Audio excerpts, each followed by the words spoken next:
You are listening to KLRN Radio, where liberty and reason still reign. Most writers and radio show hosts know that to connect with your fans, you need to do more than just write books or record the latest podcasts. There are many different elements that go into forming an online platform, but there are also many hidden traps. To make matters worse, solid advice on how to survive the muddy waters is scarce. In the book Hidden Traps, I talk about some of the important issues of working with an online platform, highlighting traps that could put your physical or internet security at risk or be harmful to your reputation. Are your social media posts just links with a few disjointed words, making you look like someone who can't complete a sentence? Did your new website cost you more than you anticipated? Are you leaking your personal contact details across the web without even knowing it? Then you need Hidden Traps. Hidden Traps is now available in paperback and ebook from a variety of retailers, including Amazon, Barnes & Noble, and Kobo. Visit blackwolfpublications.com for more details. Do you need a car? Been shopping only to be turned down because of bad credit, low credit, no credit, bankruptcy, or divorce? Guess what? Today's your lucky day, because now you can buy a car, truck, or SUV, just about any vehicle. It's true. Bad credit doesn't matter. No credit doesn't matter. Bankruptcy or divorce, it just doesn't matter. As a matter of fact, your job is your ticket to your new vehicle. We're Auto Credit Express, and we've helped thousands of people just like you. Antonio H. told us, great company, got me connected, and the day I went in, I drove off in the car I wanted. 100% worth your time. Need a car? Get started now and drive off as early as today. Just text FINANCE, FINANCE, to 357-911 right now to get started. That's FINANCE, FINANCE, to 357-911. Auto financing the easy way. Text FINANCE to 357-911. KLRN Radio has advertising rates available. We have rates to fit almost any budget. Contact us at advertising@klrnradio.com.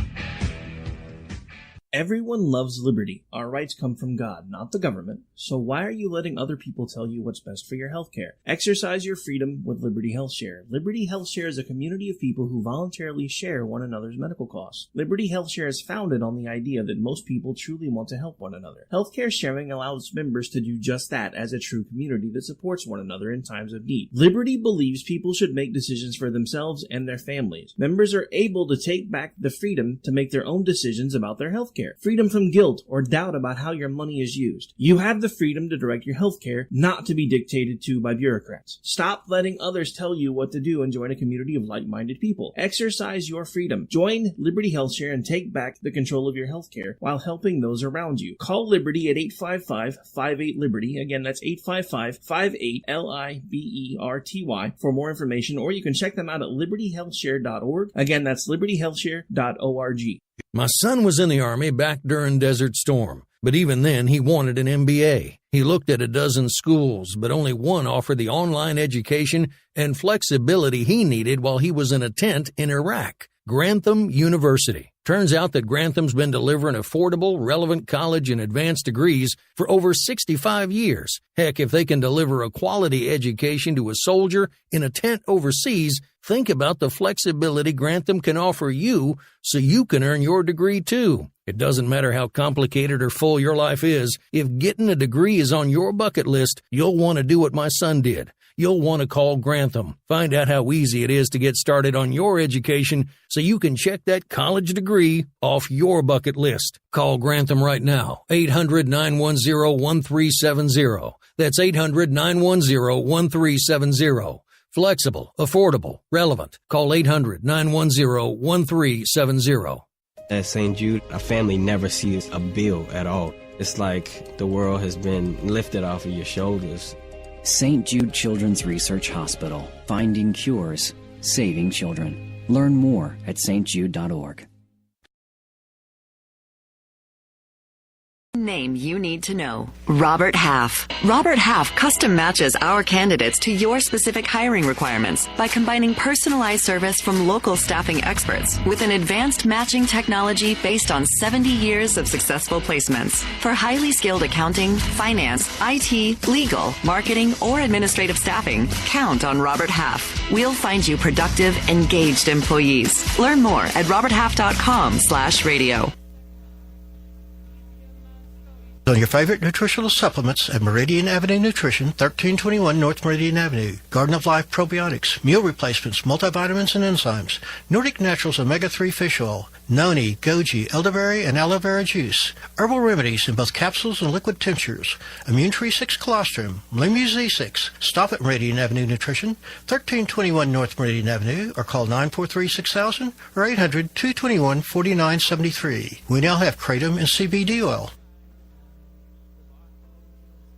With spring right around the corner, now is the best time to consider membership at the Greens Country Club. Members at the Greens enjoy no minimums and no assessments while engaging in an array of activities on and off the course. Enroll now in golf, tennis, or social and receive significant savings on your joining fee. Whether you're looking to play golf on our renovated championship layout, hone your tennis skills in our 6 indoor and outdoor tennis courts, stick to your New Year's resolution in our fitness center, or lounge poolside this spring and summer, the Greens offers something for the whole family. Looking to connect with others in the community? The club offers a wide variety of social events for all ages, including wine paired dinners, family game nights, networking events, kids night out, and so much more. The all-new Twisted Oak Tavern provides exceptional farm-to-table food and specialty cocktails in a stylish new environment. We boast the #1 tennis program in the state, host an array of organized leagues and events on and off the course, and most importantly, continue to invest in the future of the club. Enroll between now and May 1st and save as much as $2,500. For more info or to schedule a tour, contact the membership department at 405-751-6266 or visit thegreenscc.com. At Mill Creek Carpet and Tile, they think everyone deserves to have their dream home. Let them help you select from a wide variety of tile and flooring options to achieve that modern farmhouse feel. With white Carrera countertops, a contemporary backsplash, and blonde oak floors, you are on your way to having that Pinterest-perfect kitchen that you've been pinning. Whatever your vision is, Mill Creek Carpet and Tile can help you put it together with popular living trends. Stop by one of their 3 Oklahoma City metro locations or call to schedule a free design consultation today. Your call will be answered by the next available representative. Thank you for holding. How may I assist you? We were just broken into, and we need a home security system. Oh, sorry. Wrong department. Please hold. The best home security isn't hard to get. With SimpliSafe, you can get comprehensive, professionally monitored home security online without the hold time or runaround. Order now, and in a few days, be protected 24/7. Go right now to simplysafe.com/radio. KOKC, Talk Radio's new generation. It's time to rise above. I struggled with addiction for many years, and the initial surrender, hey, I give up, that rock bottom. You know, everybody has different points in their life. Whatever gets you there, whatever gets you to the room, you burn your seat. You're listening to Rise Above Radio. My daughter is amazing when she's not on drugs or alcohol. I mean, you can't imagine how beautiful and talented and loving and giving. I wish everybody listening would understand it's not the person. It truly is the drugs and the alcohol. It takes away everything that's good and beautiful. There's addicts out there that need help, and I just feel bad for the people that don't have the support system that we have. Got to reach out. Just got to reach out and take a chance. I just want to speak to the fact that what you're doing here with this radio station, and I promise you, right now, there is somebody listening because of your efforts and what you're doing. You're saving their lives. I want them to know I thank them from the bottom of my heart for giving me my son his life back. Do not stop. There's more lives that needs to be saved. Be a part of Rise Above Radio at 405-478-1520 and 1-866-530-5662. This is Rise Above Radio on KOKC. Oh, man, what a great day to be clean and sober, huh? Right, Disney Simpson? Yes, sir. Disney joins me in the studio. We're going to talk about your organization, Fill My Basket, in just a little bit. Man, you blew me away. Some of the stuff you were saying just before we came on. I didn't even know that you're doing... I mean, I knew of it, but I didn't know the magnitude of what you're doing, man, how God's working in your heart. Amazing. Yes, sir. It's amazing, yes, man. We've got Leanne Ledoux is joining us from Louisiana. Leanne is an author, and her book is off the charts, man. Diary of a Deadbeat Mom. And I cannot wait to hear your story. Leanne, how are you doing? Thanks for taking some time out of your Saturday to join us on Rise Above. Oh, we're just running from the rain down here in Louisiana. Now, did I say Louisiana, right? Because I never. Yes. Okay. Because, some people here Louisiana. say Louisiana, but I'm not going to do that. I'm going to say Louisiana.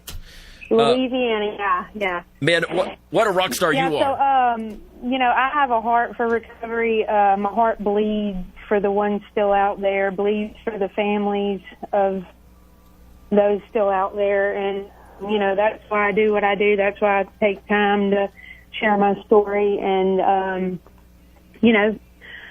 I'll just start from the beginning. Yeah, that. Please do. And again, I'm going to show on Facebook Live. It's we'll do it on KOKC Radio, but also Rise Above Radio with Mac Mullings. But Diary of a Deadbeat Mom: The Road to Reclaiming Motherhood. And I'm showing the book cover right there. But yeah, I'd love to hear your story. You start wherever you want to, sister.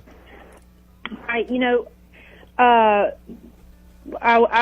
I came to in rehab, October the 23rd, 2015.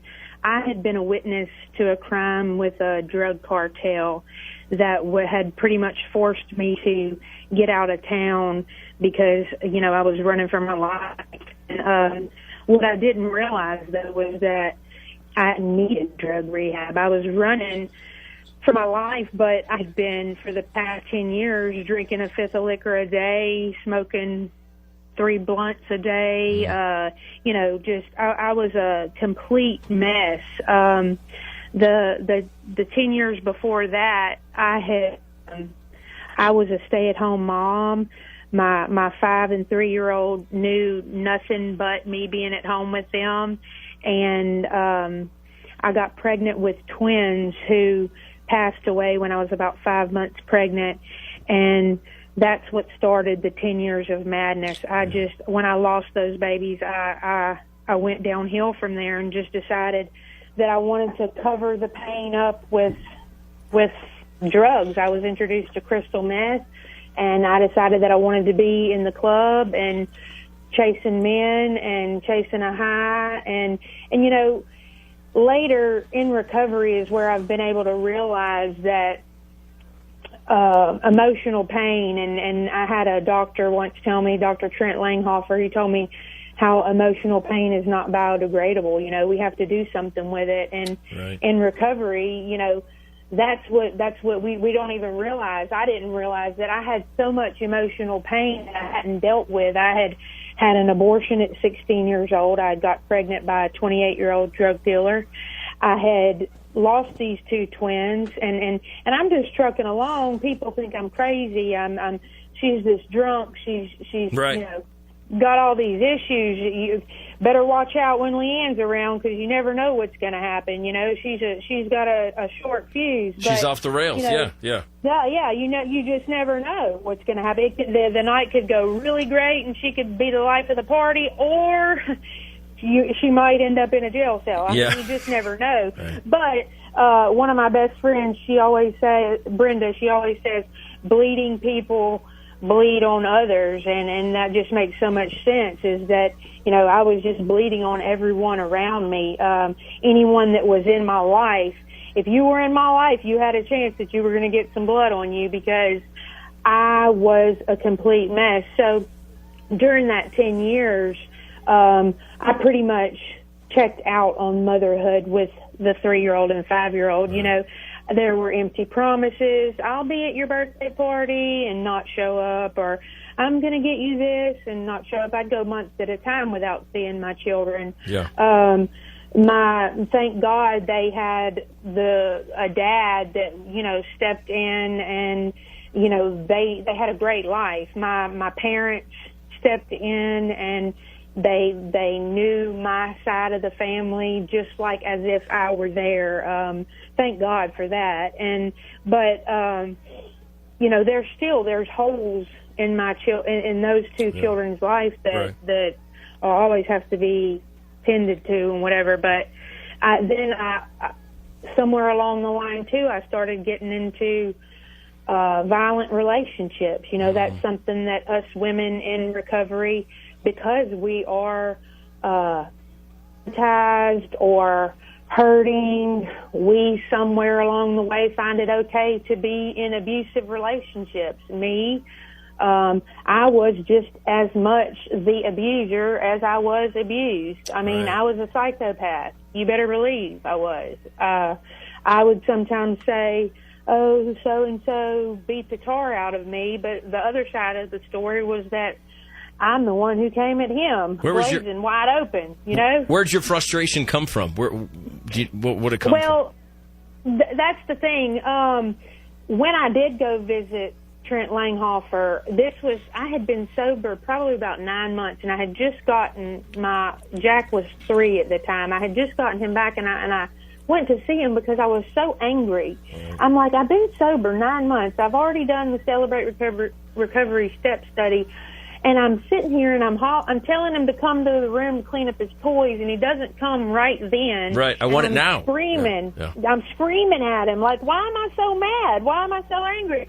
And that's when he explained to me how the emotional pain is not biodegradable. So my frustrations were coming that digging a hole and stuffing things that have happened to me down deep into my inner self and not dealing with them. It's an outward display of beating up my boyfriend or raging on somebody and going crazy, up and getting kicked out or whatever. You know, I'm reacting to something that should be a level 2 emotion. I'm reacting at a level 10. You know, I should be just a little bit mad, but I'm raging because I have all this stuff that's built up over the years that I have not dealt with. I've just fired up a joint or whatever, you know? Yeah, it's Leanne Ledoux joins us on Rise Above Radio. My thing was grief. I had no idea. I thought I did how to handle grief, but I had no idea. And whenever anything happened that would cause me grief, I would turn to the bottle and then say, oh, okay, well, I passed it. No, I would numb all the pain. Was grief just unbearable for you? I had no clue. When I went in to deliver, I still had to go in and deliver the baby, okay? So I got up to go to the restroom, and I actually delivered the first baby in my hands. And, you know, I never shed a tear. There was no capable emotion in me to process that type of grief. I had no way of, I couldn't even cry. There was no way to cry or anything. Now, years later into my recovery, I asked the Lord, I said, I want to know why I'm so angry. And I asked him, I told him, I said, I'm getting on my knees and I'm not getting up until you show me why I'm so angry. And he showed me those babies. And he showed me those babies then, and he showed me them growing up, and he showed me that's why you're so angry. You never grieved properly that you had babies die, you know? Right. And so I didn't know how to grieve. I didn't even know that I should be upset that I had babies die. Well, yeah, you know, yeah. So I'm stuffing all this in, and everybody wonders why I'm a raging lunatic, you know? Right, you're right. Plus the fact that, you know, I've at 16 years old had sex with a 28-year-old drug dealer that had no means having sex with me, and pregnant and had an abortion and just went on about my business. That's a hole. I had another abortion at 19 years old. That's a hole. Any woman that has an abortion, whether it be her choice or not, it leaves a hole. Right. Yeah. It leaves a hole inside of them. You know, so that's 4 babies, and the twins that died was because of my previous drug use. I had a damaged thyroid, so that's why they died. So that's 4 babies that had died because of my own decisions. So this is all things that are just built up inside of me, you know. Yeah. And I was just a mess after that. So when I end up in rehab and I turned the corner and looked in the mirror after about 4 days, because those people had me, I was doing about 3 grams of meth a day, and they were trying to tell me what I was going to do and where I was going to go. And I finally sobered up a little bit, and I looked in the mirror, and my little boy was 3 at the time, and he didn't have a daddy that he could go to. So I looked in the mirror, and I just realized what my life had come to, and I just cried out and I just screamed, "Oh my gosh, my baby boy, like what have I done?" Yeah. Like you can't go back to your hometown. These people are after you.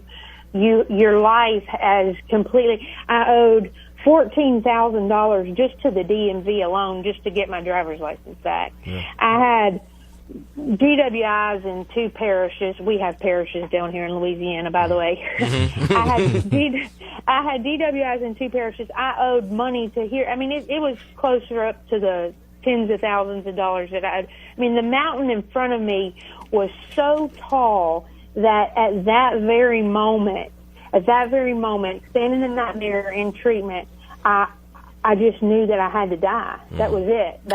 I had to die. I could not accept where I was. And now in life I know that it was a spiritual death that needed to happen. Right. You know? Yeah. I was at the end of the rope. I mean, there was nothing left. I could not fathom that mountain in front of me. And you know, all I could do from that moment on, I couldn't look at the mountain in front of me. I couldn't look at it. I had to just look at my feet, and I had to make sure that I just made sure that my feet went one foot in front of the other. Mm-hmm. And I've realized now in my life that we always have mountains in front of us. I mean, sober or not, the mountains come. It still happens, right? Yeah, it still comes. Yeah. And I have a 17-year-old daughter now. You better believe they come. All right. Do you have a shotgun? Are you going to be one of those moms that are like, no? I mean, I have a shotgun. But yeah. I had to ask. It's what I'm. Leanne Ledoux, I'm just going to say, I got to reset. Leanne Ledoux joins us on Rise Above Radio here. You can contribute to the conversation, 405-478-1520, also 866-530-5662. My man, Disty Simpson, is in studio as well, joining me. And you guys didn't say hi to each other yet. Leanne, say hi to Disty. Hey, Disty, how are you? I'm wonderful. How are you today? I'm good. He's in here listening to your story, and I got to tell you, it's one heck of a story. You are a champion, man. I want to go back to what you just said because I can relate to a moment where you pretty much had decided that you know now it was a spiritual death, but you were done. I mean, you had pretty much lost the will to live. How did that feel? Oh, I mean, it honestly, at the moment, it felt like, so had I not been in a rehab center where they're, they watch you and everything, I probably would have tried to take my life. I feel like that would have been the case, but I mean, a complete, there is absolutely no way I'll ever be able to get out of this mess that I'm in. I mean, it's just too much. I mean, as if my life wasn't already enough shambles and all this, now I've just added this much more in this short amount of time, and what am I going to do? There's no way out. And it even went on into, after rehab, I went into a sober living house, and I remember my dad used to call me, and my dad's always been pretty, he's not hard on me, but he's just pretty straight to the point, and I write this in my book. I say, every word you ever said to me was true, because my dad is always right. It's true, but it's just the way he says it, I don't want to tell him he's right at the moment. Oh, exactly. You know what I'm saying? Yeah. Exactly. I know.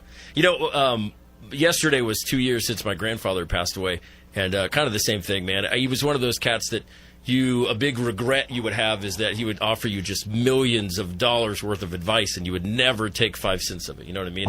Right. And then when and then you'd be like, man, I totally missed out on that. But yeah, you kind of listened exactly. I can recall conversations we always had. Yeah. But my dad, go ahead. Oh, I was saying the book, Diary of a Deadbeat Mom. It's Leanne Ledoux joins us. So go ahead, your dad?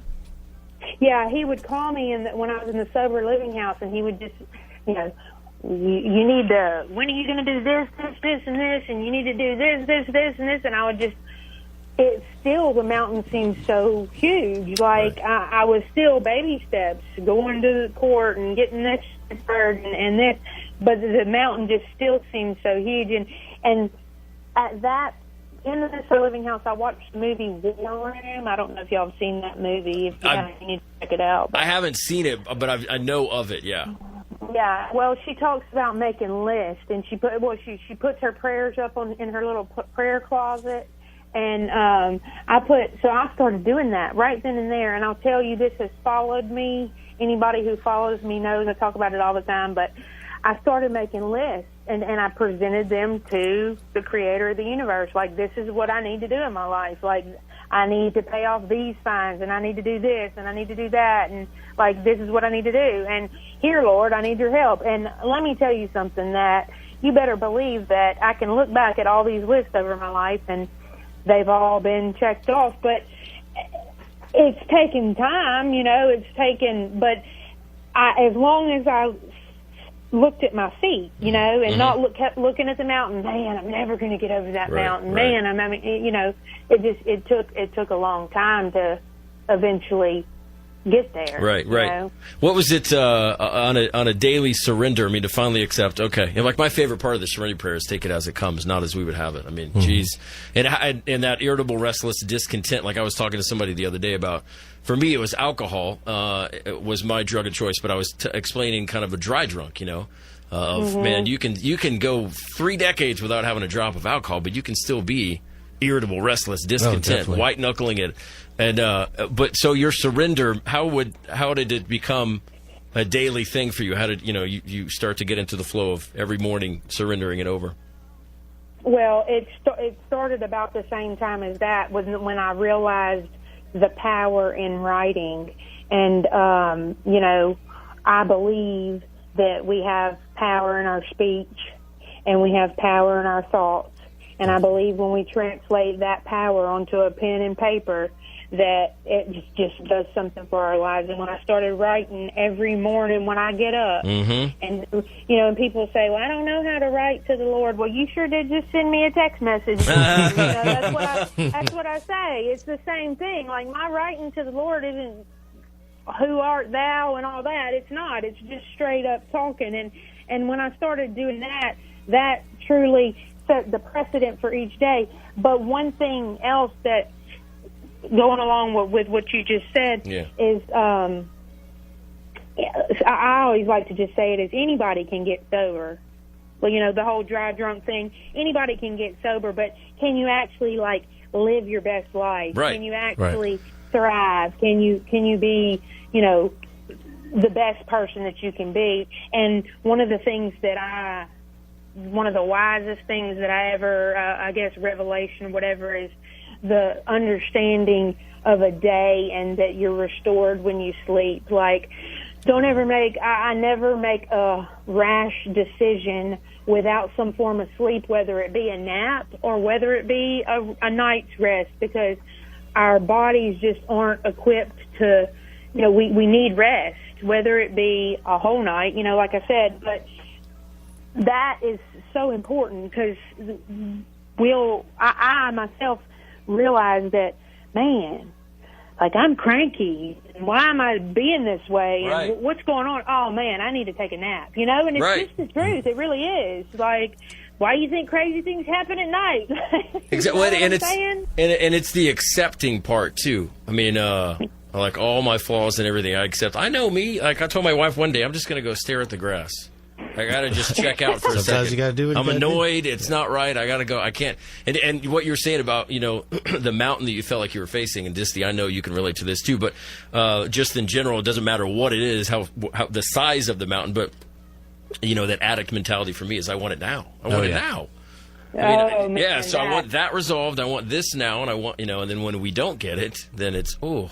Well, man. And, in steps in recovery too, it's always the reacting of everything that's up, when it's right there in front of you. If you don't give that rest, the rest that she's talking about, and you just react to certain things without having the right frame of mind, that makes it a lot harder, and that makes that mountain even bigger. Right.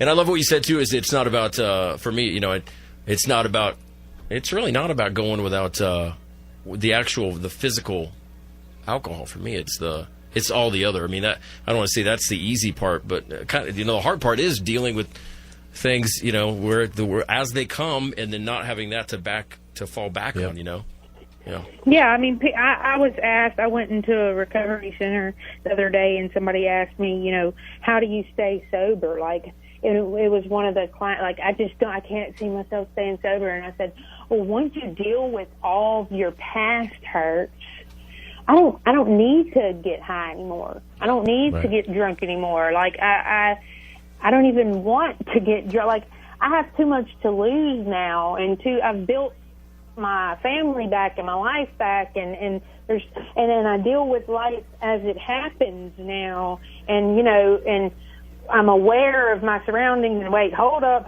this is getting a little hairy. Let's all sit back and maybe the whole house needs to take a nap or something. You know what I'm saying? I mean, really. 4 kids and a husband. I mean, it gets a little crazy sometimes. I can imagine. Yeah, I can imagine. Yeah. Well, when we're gonna take a quick break, and then when we come back, I do want to talk about the book and how this whole seed was planted and just how it came out. I mean, it's a great book. You sent me the copy and all the stuff, but you're a champ, man. Your story is. I can guarantee you right now, it's somebody's listening and it's touching live. So that's for sure. That's Leanne Ledoux joins us on Rise Above Radio. Disty Simpson is in studio. My name is Mac. You can join in as well on KOKC Radio on Facebook. Also Rise Above Radio with Mac Mullings. We're going to take a quick break and more to come on the other side. Don't go anywhere.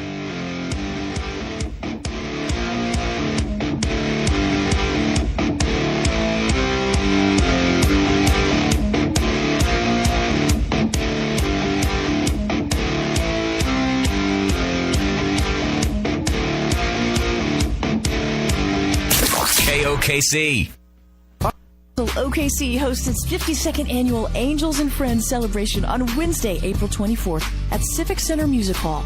This event is their largest fundraising event of the year and helps to fund programs like All Access Arts and the Twilight Concert Series and Festival of the Arts. Join them for a great night of music featuring Drive, along with fabulous food and decor provided by 16 local restaurants and florists. Tickets can be purchased at artscouncilokc.com or at the door the night of the event.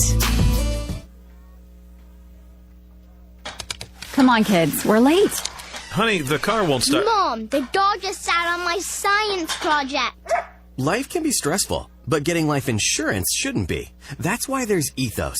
Ethos is a modern kind of life insurance that's super fast, incredibly affordable, and very uncomplicated. At GetEthos.com, there are no medical exams for policies covering under $1 million, no hours of paperwork or meetings with pushy representatives. It only takes 10 minutes to apply, and you can rest assured knowing you've taken steps to protect your family. And in most cases, with Ethos, you can have that peace of mind for less than a cup of coffee a day with no hidden fees. Having life insurance can free you from stress. Getting life insurance shouldn't cause it. Discover how uncomplicated life insurance can be at Ethos. Get your free instant quote and submit your complete application in minutes. Just go to GetEthos.com. That's ETHOS. GetEthos.com. GetEthos.com. Arts Council OKC hosts its 52nd annual Angels and Friends celebration on Wednesday, April 24th at Civic Center Music Hall. This event is their largest fundraising event of the year and helps to fund programs like All Access Arts and the Twilight Concert Series and Festival of the Arts. Join them for a great night of music featuring Drive, along with fabulous food and decor provided by 16 local restaurants and florists. Tickets can be purchased at artscouncilokc.com or at the door the night of the event.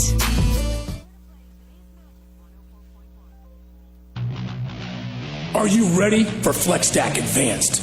Men, welcome to the show. It's a winner take all. Who will have the strength? Who will have the drive? Who will win the battle? Well, the answer just might be who uses the new most advanced FlexStack ever. Only found at Draper Family GNC. Packed with clinically tested test effect, shown to raise your free testosterone, giving you raw power, extra energy, and helping you burn off that stubborn body fat. The new formula has 2 newcomers to the show, Black Maca, which just might give you that libido boost you've been looking for, and Boron Citrate, a scientifically studied ingredient to help you power through the day, shooting up your testosterone while suppressing that nasty estrogen. Men, it's time to win the game. Get to Draper Family GNC and get started today with our new and strongest ever FlexStack Advanced.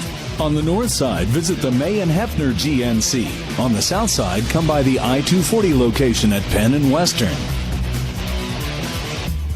How do you turn half-carat diamond stud earrings into 3-carat diamond stud earrings? By using the Diamonds Direct 110% upgrade policy, of course. I personally have one client. When I first started working here, she bought a pair of studs for me. We have now upgraded her 6 times. She has 3-carat studs. That's Diamonds Direct Sarah Oldham with a real-life example of how it works. You buy a diamond today, keep it for at least a year, and you get 110% of your original purchase price back anytime you upgrade, regardless of how much larger you decide to go. When I first started working here, she came in about a 1/2-carat pair of round brilliant studs, and she has upgraded 6 times. We are now at 3 carat. So with the original purchase price and the extra 10% back plus a few extra dollars, it's easy to go bigger. Every time she had a Christmas bonus, one time on Valentine's Day, just whenever she had extra money, we did the upgrade. Next thing you know, your 1/2-carat earrings are 3 carats. Wow. Everybody wants bigger diamonds. I say go for it. Diamonds Direct. Unbeatable selection, uncompromising quality, unrivaled value, and the most unbelievable warranties and guarantees in the industry. On North Penn.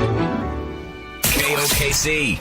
I want to stand up 100 feet tall, 'cause fear will never lead my way. I'm ready to run 100 miles strong. I will never be the same. Waking the lions in me. I'm waking the lions in me. All right, welcome back into Rise Above Radio. 405-478-1520, 866-530-5662. Also, KOKC Radio, Facebook Live. My name is Mac. I got Disty Simpson in studio. Disty is with Fill My Basket. It's an amazing organization here in Oklahoma City. And we'll talk about all the great things that they're doing. He'll share a little bit of his story. But we're wrapping up our conversation with Leanne Ledoux from Louisiana, and Leanne is the author of a book called Diary of a Deadbeat Mom. It's the road to reclaiming motherhood. What an amazing story that you have.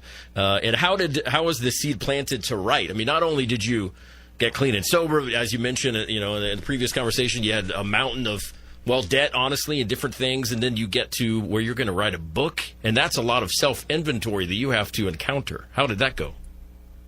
Well, when I moved back to my hometown after I did a year sober living, and I ended up getting married, I got all of my kids under my roof. We ended up adopting a baby. So I had 4 children under one roof. We opened a business, and life kind of started to settle down. So I prayed, and I'm like, God, I want to get back into helping women, but it needs to be something that doesn't take me away from my family too much, because I used to be really involved in women's ministry and stuff. And the Lord pretty much answered me with, write a book, and I'm like, absolutely not. I'm not writing a book. I don't want to be the person who says I'm writing a book. I don't want to, all these things. But after about 6 weeks, I finally, all the hints. Right. I'm like, okay, I guess I'll write a book. You tried to tell him, no, you got the wrong person. No, I don't know what you're talking about. It's not me. I'm not doing it. I tried to escape my way around it, but, he kept throwing darts at me and said, yeah, you're writing a book. For 3 months, I started writing the book without even telling anybody but 2 people. I didn't even tell my husband, but finally the book came out. And, there's 2 things I didn't realize when I was writing this book. I first thought that it was just simply going to be a book for women who are struggling with, addiction and getting their children back into their lives and stuff. And then I didn't think about the inventory, which you just said. I did not realize that it was going to be like doing my step study all over again. Yeah. I did not realize that. I was not thinking about that. So that happened, but then I also was completely unaware of the fact that this was going to be a place for families of deadbeat moms to come, because I touch a lot on, what I did to my parents and what I did to my children, and I speak a lot of, I even share letters to my mom and dad and to my children in here and stuff. And so I've had a lot of feedback from the family of addicts that it helps them to understand what goes. A lot of people say, how could anyone leave their children? Well, here you go. Now you can understand a little bit what goes through the mind of someone who leaves their children, or So I didn't realize those couple of things when I was writing, but it was a big process. Did you have any prior writing experience before you decided to Absolutely not. Wow, that's amazing. That's what I'm saying. And, you know, I self-published. I did everything with a Google search bar, but that's just what I'm saying. You know, God will qualify the unqualified. Oh, yeah, definitely. Because I didn't know anything about what I was doing, and he provided a way for me to get this message of hope out, just simply for, you know, when I was in rehab, the one little sentence that it was Anastasia Matthews, her story is in the book too, not her whole story, but a little part of it. She said this one little sentence, and she said, today when I get up in the morning, I feed my little girl Lucky Charms, and I bring her to school, and she knows what time I'm going to pick her up from school, and she knows if I'm going to be late. And it was that one moment that the light bulb just turned on in my brain, and I thought, if she can do this, so can I. And that was my one moment that my legacy shifted. It just shifted. My legacy went from deadbeat mom to now where I am now. And that's what, if it can just shift for just even one person with this book, well, then it was all worth it. Amen. You know? Yeah, absolutely. Hey, the book is called Diary of a Deadbeat Mom, The Road to Reclaiming Motherhood. Hey, Leanne Ledoux joins us. She's the author, and amazing story. You sent me this copy, but are you cool if I give this copy away? Oh, that's what the book's for. Okay. Read it, pass it on, yeah. Okay, all right, cool. So if somebody wants to chime in, 405-478-1520, and we'll get a copy of the book. But I wanted to read something here. It says, I went back to jail again. The day they let me out, I came home riding shotgun in my mother's car. I asked for my keys to get cigarettes. My daughter asked if she could ride too, and I told her no, that I would be right back. I never came back. I knew I wouldn't. This was when I stopped believing my own lies. I was prepared to die. I was prepared to leave her in someone else's care. What kind of mother was I? I was less than nothing, and they would be better off without me. That's part of the book, man. Mm-hmm. Yeah. Yeah. What an amazing story you have, sister. So you got. So how's it been since the book came out, and also living this life one foot in front of the other, and clean and sober, man. I wouldn't trade my experience in recovery for anything. Oh, no, I always tell people I would do it all over again, and I believe that my children would say the same. You know, I have people all the time that are worried about leaving their kids to go and get treatment, and I say, you know, my 6-year-old doesn't even remember it. He doesn't even remember that when Mama was gone, and my older 2 kids, they would have me do it over again, and I would do it over again. You know, and I take life as it comes. There's obstacles, there's hurdles, the enemy throws fiery darts, but, you know, hey, it is what it is. Right. For what it is, and I just keep on trucking. You know, fear kept me from doing a lot of things, man. And just like the fear of rejection, of the fear of inadequacy or whatever it was, you know, being a radio nerd, this year is 20 years that I've been doing this. And there were often times that I can remember that somebody would call from a market and say, hey, send some stuff here. There's a gig open or whatever it was. And be like, yeah, you entertain the thought of working, you know, on the West Coast or East Coast or wherever the location was.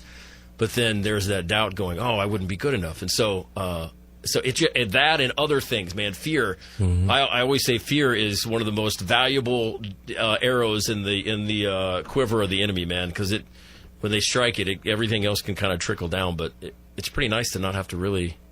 It's awesome being able to take a step and making that a sober step and understanding, you know, you don't need these other things to move forward and to cover, you know, with that feeling of fear. You know, I used to try to say, oh man, I really need a drink because I need to do this before I do that. And then now, like walking into my sobriety, I'm like, I can just do this. Yeah, right. Man, it's crazy. Yeah. You know, we got here in Oklahoma, Leanne. We got the Oklahoma Association of Broadcasters. We got a 2018 Community Service Award. So the banquet was last weekend, and so when I went, it was really it was great because prior to recovery, I would have to be there right at the cocktail hour, man, and I would have to lube up before I could talk to people, and I would think that I had to socialize with everybody and big names in TV and radio in this state, and I had to be there, and it was pretty choice to purposely not go during my guardrails, man. I got to preserve my recovery, so I didn't go during the cocktail hour. And then I show up. Yeah, I show up and I smash down the food, and then I shake hands who I need to shake hands with, and then I'm out. I go home. So But and just as effective, I'm sure. Just as effective. Exactly. Yep. Or like it's just all these different things, but being able to deal with it as it comes. It's funny the things that we'll tell ourselves that what we may encounter or what we may, and going back to that fear issue, we'll tell ourselves 1,000 things before we actually just experience the experience. And being able to experience it by going, hey, I don't need these extras just to have an experience. It's really fulfilling. Yeah. Well, Leanne, you and I have been actually messaging back and forth for quite a while to get this thing set up and stuff, and I'm so grateful that you were able to come on and join us. And I guarantee you and I have the same focus on it, and we aim to inspire, not impress, and be effective and not famous. And I can guarantee you that your story has touched somebody today. Definitely. Right. And so. yeah, in this book, Diary of a Deadbeat Mom, I was talking to somebody earlier today on the phone. In Oklahoma, we are number one incarceration for women. We incarcerate more women than anywhere else in the world. Longer sentences, too. Right. And so legislature here is trying to do some criminal justice reform and changing all of that stuff. But I love your story, and I love that it's going to help. It's going to help women out there, man. It's going to help everybody, but women. I mean, I don't know what. Go ahead. I'm going on a panel, me and a few other people with CASA and DCFS to try, and we're going to be speaking in front of the DCFS employees and the foster parents to try to bridge the gap between the DCFS employees and the actual addicts, because they don't quite, say for instance, a woman gets her child taken away and she has this big long program to work to get her child back. Well, the DCFS employees aren't that understanding of addiction and all that. So me and a few other women are going to be the panel, and they're going to use this book, and it's actually doing a few things that, God, it was God's book, it wasn't mine. So it's doing a few things, and it's going into some prisons and stuff like that I didn't even know anything about, but the Lord's using it. And he likes to show off, and he's showing off with your story. Right. Yeah. Definitely. Right. I love what you're saying too, because the stigma, man, there's such a stigma. I mean, a good friend of mine says addiction is a modern day leprosy. Nobody wants to, but then everyone is affected by it. I mean, some, don't say they are, but okay, yes, you are. You know what I mean? Definitely. But just in general, the whole, when it comes to criminal justice reform in the drug courts and all that stuff, man. I was talking to somebody and here in Oklahoma about these young this guy was frustrated. He was on the board for a treatment place like I am, and we were conversating, and he said these young DAs come and they instantly want to show their value to a firm or whatever it is, and they want to just lock people up and throw away the key. And so that's got to be structured, man. They got the mindset needs to be maneuvered to understand what this whole thing of addiction is. Right. Yeah. Right. But there are people that are struggling with it silently, in the upper class. That's who I'm trying to reach out to, because those are the people who are really going to be ground shakers to get this, stigma broken. The people who are those judges and who are those DAs who are raising their grandchildren because they're, exactly, because the mom or dad is right, and they don't speak about it because they are afraid of that stigma. They can't talk about that their daughter is a deadbeat mom because they're a judge or whatever. Yep. What will the neighbors think? And it needs to be okay to be talked about. It does. No, you're totally right. It does. To be. Yeah. I program the radio station here in town. We're a talk station, and I co-host the afternoon show. But with that being said, I'll go to different events and then go to the Capitol here in Oklahoma City, and I love it. It's nothing about me, man. This whole thing here is totally God's. I just try to stay out of his way because I'm a knucklehead. I know I can mess it up. We've already tried that before. But I'll have elected officials and people come up and say, "Me too." Yeah. Wow. Right. Yeah, and I'm like, man, then you get it. Well, remember that. Remember where you came from or what you're struggling with, man. So, yeah. Well, let's make sure that we plug the website and all that before I cut you loose. People can track you down on Facebook. Right, yeah, there's Diary of a Deadbeat Mom, The Road to Reclaiming Motherhood on Facebook. You can also go to www.diaryofadeadbeatmom.com, and the book's on Amazon. I love it. It's great. You know, you were teasing me, well, not teasing me, but I told you my 40th birthday is coming up on January 16th, man, and I my goal is to have a book out by then. I have no idea what it's going to be called. I have no idea what I'm doing, but and I said get to writing. Yeah, she did. Yep, she said that's the first step. Yeah, and then it. But I've written a text. Leanne I'd say I don't know what I'm doing, and Leanne would say you've written a text before, right? Well, then you know how to write. Yeah. Yeah, that's awesome. Yeah. Leanne Ledoux, you're a champion. I appreciate it. Thanks for taking time out of your Saturday, and I look forward to doing this again and a good relationship with you. I love what you're doing. You're a champion. You're changing lives. I guarantee you. All right. Thanks, Mac. Thanks, Disty. Hey, thank you. Keep up the amazing works. You got it. I'll talk to you soon, sister. All right. All right. Yeah, man, how awesome is that? Man, that was awesome. To step out, a big leap in faith, and it's not only to step one is to accept, to admit you have a problem, but hey, I mean, this is next level. Dude. Wow, when you're I writing know. it, you're documenting it out, and for people to, and authentic and transparency. I mean, the book is great, and it's all what you get from her story is all right here too. Wow. I mean, she doesn't hold any.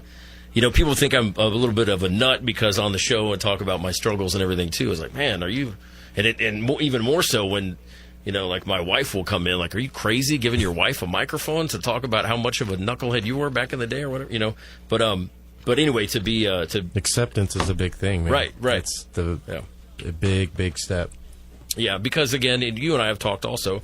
Disty Simpson is in studio with me on Rise Above Radio about how it's just paying it forward. What was freely given to us, man, you're trying to move it forward. Mm-hmm. And we'll get into more about what Fill My Basket is and stuff too, man. But let's talk a little bit about it right now and awesome. And what you guys, how did it all start? Well, it started back in August of 2016. Just sitting back, looking at videos, social media, and there was a video of a gentleman paying for groceries. He wanted to see what it felt like. It actually took us about 2 years, but we tracked him down and we found him. Really? And he's out in Cleveland, Ohio. He's a minister out there. Nice. And but he just walked up to random people and paid groceries, walked away. And I was totally inspired. I was sitting there crying, and I was about to post something, and I'm like, man, this is silly, so I just quit posting. Yeah. And then ran a couple errands, came back, and a good friend of mine, Matthew, my co-director, he had posted. He's like, man, I love this. I'm going to do it. And I said, I'm in. Right. And so from that point on, I think August 16th was our first date, and we went out, and we did a fundraiser event. I was on Facebook at the time. I'm like, I got 2,400 friends. Everyone gave me $2. Man, we could do this for months. Yeah. So I put this fundraiser together. I had times. It was on a Saturday. I said, I'll be there from this time to this time. And I was playing volleyball then. I was like, then I'm going to go play volleyball. And after that, I'll be there all Come back night. and do it? Yeah. So that morning, I raised $5. Right. From one guy. And a good friend of mine, James. And he's like, man, I believe in you. And I was like, well, someone does. Right, yeah. And so you looked at it at the glass is half full, man. Yeah. Right? I mean, oh, yeah, definitely. I had to. So I went and played volleyball. I didn't let it get to me. Went back. And that night, I think we raised $600 and something. Right. When Matt first saw the video, he said, I'm going to use my bonus. And I said, okay, man, I'm in. And literally, it was about 3 weeks later, and he called me. He's like, hey, we're doing it this Sunday. I said, all right. I looked in my wallet. I had $65. Right. And so that's why I put that fundraiser together. But with that fundraiser, I think we raised, altogether, our first buy was about $1,300. Oh, man. And so we got together and went down to Southside, and we said, let's do this. And the very first family that we bought groceries for, we were so nervous. The mom, it was a mother, a father. She had a newborn and maybe a 6-year-old, and she had said it was her birthday, and we just sprang into happy birthday in the middle of this Buy for Less on the South Side. Outstanding. Oh yeah, it's hilarious. Did you even do the cha cha-cha-cha afterwards? Oh yeah, Did we you were give that? doing Nice. the whole Right on. whole Yeah. thing. Yeah. So it just started all. We had these little funny quirks to each other saying, this could be huge, this could be the amazing thing, and at the same time it was just literally about just doing these random acts. And we call them our gestures. We call them gestures because it was something that we didn't see anyone doing, and it really changed our life from that day. Little things like, not just buying groceries, but, holding a door open for Right. somebody, grabbing a cart. I always try to look around when I'm going to get groceries, like just for myself. And if I see someone with an empty cart and they're about to go walk it away, I'm like, hey, let me grab that. Right. Because those little gestures just And you change never, every day. yeah, and you, like I was telling my daughter, she's 7, and I was telling her, you never know that one little thing, and I kind of explained to her about trickling down. So I gave her, I kind of gave her an example of somebody being at a supermarket or whatever. I said, okay, if there's a girl, let's say this girl wanted to spend all her money that she had to buy water and hot dogs for homeless people. Mm-hmm. But then you were next to her. I said, you and Daddy were next to her, and she said, I'm $1 short. I don't have it. And I said, so I would give her $1. And so that was a gesture for me of kindness to her. And then she goes on to do kindness. I'm like, it trickles down. It's paying it forward. Yeah. We try to witness to our children. We try to make sure that they're with us all the time. Right. For us too, it's that next step, showing them, how to give a little love and understanding what, being kind is. It's really cool being able to do it with adults, but to be able to have that with your children right there, it's tenfold. Right. Yeah, I was just thinking about my kiddo. We were taking pictures, and I did a little post because she had her hand in the water, and I actually said, it's that ripple effect. Oh, yeah, dude, I love that one. That's amazing. Yeah. Were you at the Oklahoma? At the Memorial. Yeah, in Oklahoma I'm City. training for the Memorial Marathon. You doing don't a have half. to brag about it, man. Oh, man. Well, I thought I would just do a 5K, but, being, all or nothing, I'm like, oh no, let's do a half marathon. And wow.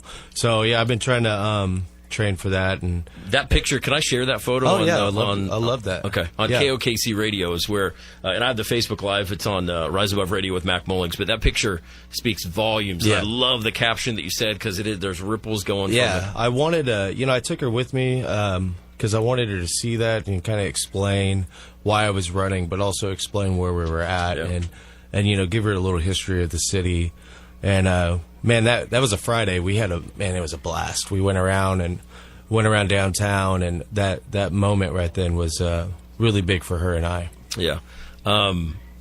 It's just it can't be overstated the ripple effect. One gesture, man. One thing to say. And I've had it happen to me a million times. One person said one thing to me, and instead of the obligatory, I'm good, it's, wow, they actually want to hear and converse. Yeah. That's this whole thing too makes me, if I could take us down this rabbit hole really fast, but you made me think about how we see these numbers and the statistics about suicide. And part of my story is I had lost gigs, lost jobs, lost relationships, and eventually this one night, my rock bottom, I was void of the will to live, man. I didn't want to be here anymore. Yeah. And so, it's that you can't tell, man. Like that night for me was the culmination of all the chaos that had driven 16 years of active alcoholism, but the last 2 was just brutal, man. Oh yeah. Yeah. Oh, mine too. I was at a peak of where I didn't know where else to go. I actually checked myself in. I had to find answers, not only for myself, but for the family that I've grown, and for my future. And, earlier when she was talking about mountains, and in my head, it just kept blistering around. But there's a quote. They say that even mountains are formed from rock bottoms. Nice, dude. That's outstanding. Yeah, man. Yeah. And when she was speaking, and just now when you were saying that, the rock bottom, a lot of us have to get a strong foundation, and sometimes that is the rock bottom. Right, you exactly, know? man. Stephen Furtick, I love, he's a pastor out of Elevation Church out in Charlotte, and I love what he says, where he says, you know, your deepest moments of isolation could be your biggest revelation. Things like, there's all these different things that you could do, but it's, I mean, dang it, all of them are true. And I love that one. That's great. The mountains are built from rock formation, man. Outstanding. Yeah. All right, it's Rise Above Radio on KOKC here in Oklahoma City. That's Disty Simpson. I'm Mac Mullings. Allie Rouge is going to join us on the other side of the break. Allie's calling in from Florida. She's the Regional Director of Community Relations at Legacy Healing Center. She's got a great story, amazing stuff, man. If you want to join the conversation, 405-478-1520, also 866-530-5662. If you're watching the Facebook Live, man, tell your friends about the show. If we can just inspire one person, talk about a ripple effect, brother. One person, we're paying it forward. This is what this is about. We rise above. We're back after this.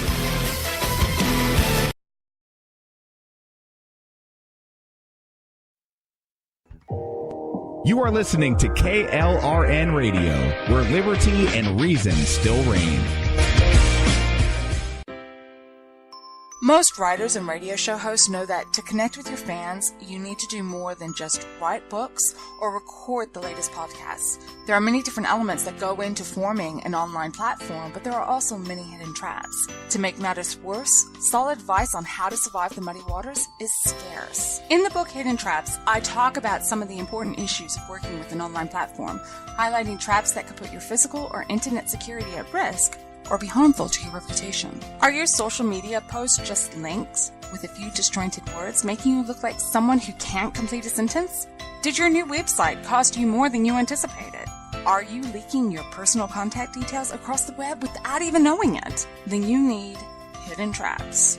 Hidden Traps is now available in paperback and ebook from a variety of retailers, including Amazon, Barnes & Noble, and Kobo. Visit blackwolfpublications.com for more details.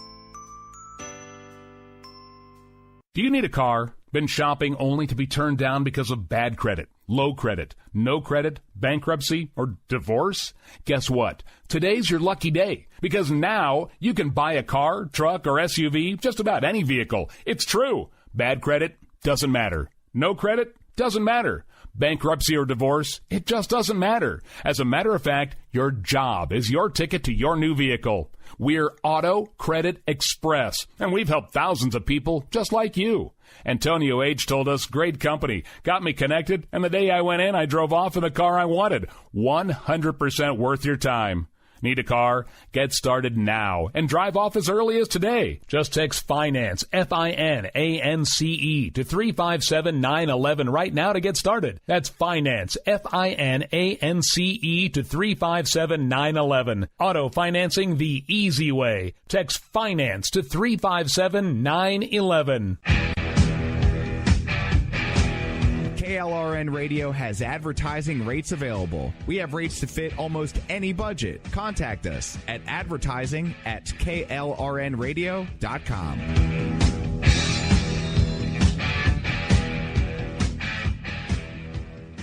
Everyone loves liberty. Our rights come from God, not the government. So why are you letting other people tell you what's best for your healthcare? Exercise your freedom with Liberty Health Share. Liberty Health Share is a community of people who voluntarily share one another's medical costs. Liberty Health Share is founded on the idea that most people truly want to help one another. Healthcare sharing allows members to do just that as a true community that supports one another in times of need. Liberty believes people should make decisions for themselves and their families. Members are able to take back the freedom to make their own decisions about their healthcare. Freedom from guilt or doubt about how your money is used. You have the freedom to direct your healthcare, not to be dictated to by bureaucrats. Stop letting others tell you what to do and join a community of like-minded people. Exercise your freedom. Join Liberty Health Share and take back the control of your healthcare while helping those around you. Call Liberty at 855-58-LIBERTY. Again, that's 855-58-LIBERTY for more information, or you can check them out at libertyhealthshare.org. Again, that's libertyhealthshare.org.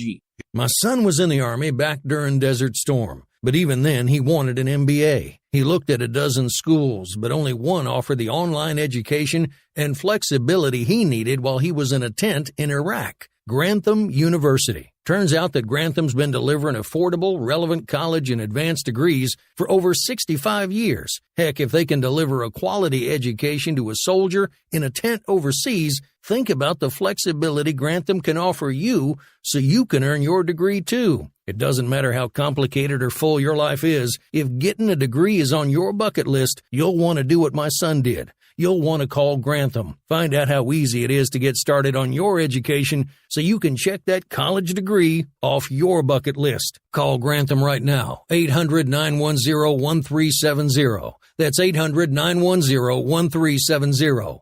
Flexible, affordable, relevant. Call 800-910-1370. At St. Jude, a family never sees a bill at all. It's like the world has been lifted off of your shoulders. St. Jude Children's Research Hospital. Finding cures, saving children. Learn more at stjude.org. Sometimes riders feel lost, unsure why a passage may not be working. It takes another set of eyes to help us nurture our writing into full maturity. At Black Wolf Editorial Services, we strive to enable writers to develop and grow, offering manuscript critiques and line edits through a mentoring editorial style. We also offer assistance on generating a writer's bio for your websites. Black Wolf Editorial Services, nurturing your writing into maturity. For a full list of services, visit blackwolfeditorial.com. As in a small drink, fresh beef available in the contiguous U.S., Alaska, and Canada. Approximate weight before cooking. Price and participation may vary in Alaska and Hawaii. I'm Chris Hammonds with Laird Hammonds Laird, and I'm a trial lawyer. What that means to you is that I'm willing to stand in front of a jury and hold someone accountable. Because if they're not held accountable, the world is less safe, and people get injured. Or worse. Folks who are injured don't have the money, the experts, or the time the big insurance companies do. So they're told to settle for less. At Laird Hammonds Laird, we never settle for less than justice. Call us at 703-4567 or visit lhlaw.com. Warning. If you're drowning in debt you can't afford, do not let the credit card companies trick you into thinking that you have to pay it all back. Because you don't. What the credit card companies don't want you to know is that there's actually a way to get debt-free without paying off your entire debt or going bankrupt. If you have $10,000 or more in credit card debt, you now have the right to let us settle that debt for a fraction of what you owe. For a free estimate on how much money we could save you, call 1-800-900-3309. If you can't afford to pay off all your debt, do not let the credit card companies trick you into thinking that you have to. Call Credit Associates now for free information on how to get debt-free faster than you ever thought possible, without debt consolidation or bankruptcy. We depend on your success and offer a guarantee, so there's no risk. For your free 5-minute savings estimate, call now, 1-800-900-3309. That's 1-800-900-3309. 1-800-900-3309. Are you ready for FlexStack Advanced? Men, welcome to the show. It's a winner take all. Who will have the strength? Who will have the drive? Who will win the battle? Well, the answer just might be who uses the new most advanced FlexStack ever. Only found at Draper Family GNC. Packed with clinically tested Testofen, shown to raise your free testosterone, giving you raw power, extra energy, and helping you burn off that stubborn body fat. The new formula has 2 newcomers to the show, Black Maca, which just might give you that libido boost you've been looking for, and Boron Citrate, a scientifically studied ingredient to help you power through the day, shooting up your testosterone while suppressing that nasty estrogen. Men, it's time to win the game. Get to Draper Family GNC and get started today with our new and strongest ever FlexStack Advanced. FlexStack is great paired with Tamiflex, GNC's new breakthrough in joint health, clinically proven to help you feel better in just 2 weeks. At KOKC, Talk Radio's new generation. It's time to rise above. I struggled with addiction for many years, and the initial surrender, I give up, that rock bottom. Everybody has different points in their life. Whatever gets you there, whatever gets you to the room, you burn your seat. You're listening to Rise Above Radio. My daughter is amazing when she's not on drugs or alcohol. I mean, you can't imagine how beautiful and talented and loving and giving. I wish everybody listening would understand it's not the person It truly is the drugs and alcohol that takes away everything that's good and beautiful. There's addicts out there that need help, and I just feel bad for the people that don't have the support system that we have. Got to reach out. Just got to reach out and take a chance. I just want to speak to the fact that what you're doing here with this radio station, and I promise you, right now, there is somebody listening because of your efforts and what you're doing. You're saving their life. I want them to know I thank them from the bottom of my heart for giving me my son his life back. Do not stop. There's more lives that needs to be saved. Be a part of Rise Above Radio at 405-478-1520 and 1-866-530-5662. This is Rise Above Radio on KOKC. All right, welcome back in the program. We're also on Facebook Live, KOKC Radio. You can check it out, Rise Above Radio with Mac Mullings. Man, loads of other pages. I honestly don't. That's the thing with the social media, and I love seeing it, man. Disty Simpson is in studio with me, is that it gets shared out, and you don't know where. Like, we had a call one time from the UK. We've had a call from that's awesome, South Africa, and whatever else it is. But it just goes to show you we're trying to do here the message, man. This look at Rise Above Radio is just I just get to host it. That's all, right? So like this is not anything, you know. And my whole thing of recovery is. And I know me, like my ego is not my amigo, but I could definitely live by an amigo, or live by an ego if I tried. But so I have to stay out of God's way constantly. So with the show, man, it's all just like somebody said, how does it go when you how's it going with the show, the conversation? I was like, man, I honestly spend the morning Saturdays at the gym or in some kind of meditation or reflection. I pray about the show and then let him have it, whatever he wants. Well, you know, we're all one body. It's just sometimes you just need to be a little fingertip. Yeah, exactly, man. Exactly. You know, Leanne Ledoux joined us in the first hour from Louisiana. Leanne is the author of a book called Diary of a Deadbeat Mom. Amazing story, man. And on our Facebook Live, you can actually conversate with her. She's still watching, I'm pretty sure, Rise Above Radio with Mac Mullings. But we were talking about how...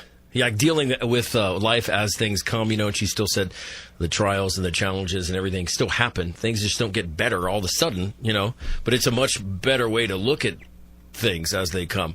And one example, ma'am, so yesterday was 2 years since my grandfather passed away, right?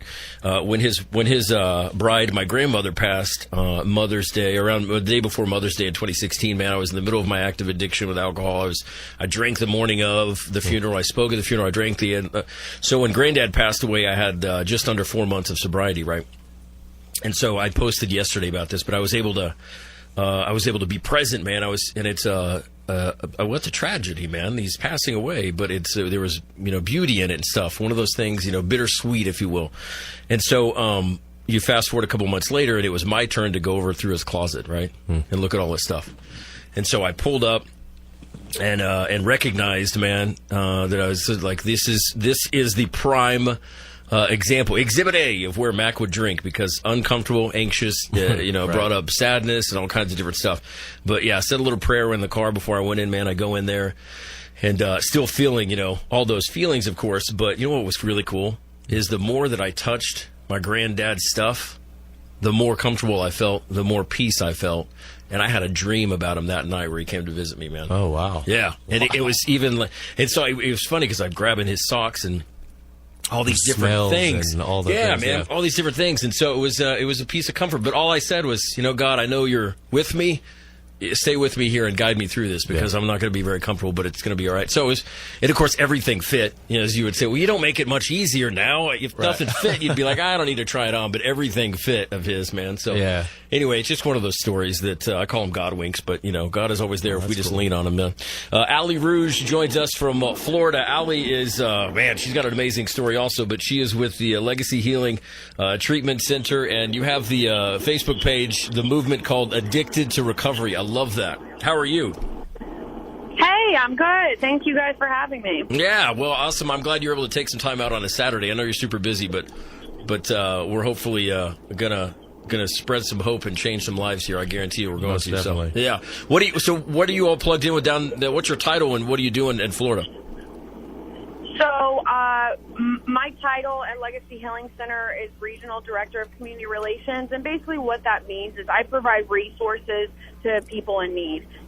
So if someone's struggling with mental health, if someone's struggling with substance abuse, if somebody doesn't have insurance, they don't have money, they do have insurance, whatever the case may be, my job is to basically find them a facility that can help, and be that first stepping stone into getting them clean and sober, getting them off drugs, getting them maybe medically stable, whatever the case, and each individual is different. Yeah, and we'll talk about your story and say, but how is that all received down there just in the state of Florida in general? I mean, is it understood that it's a disease of addiction?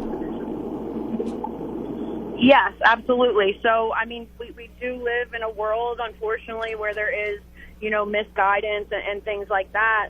But that's why I think my role is so important, is just to help anyone in need. And I love what you were saying about, if there's one person listening today that gets hope from this, I always revert back to the starfish story, if you guys have ever heard that. No, hit me up. What is it?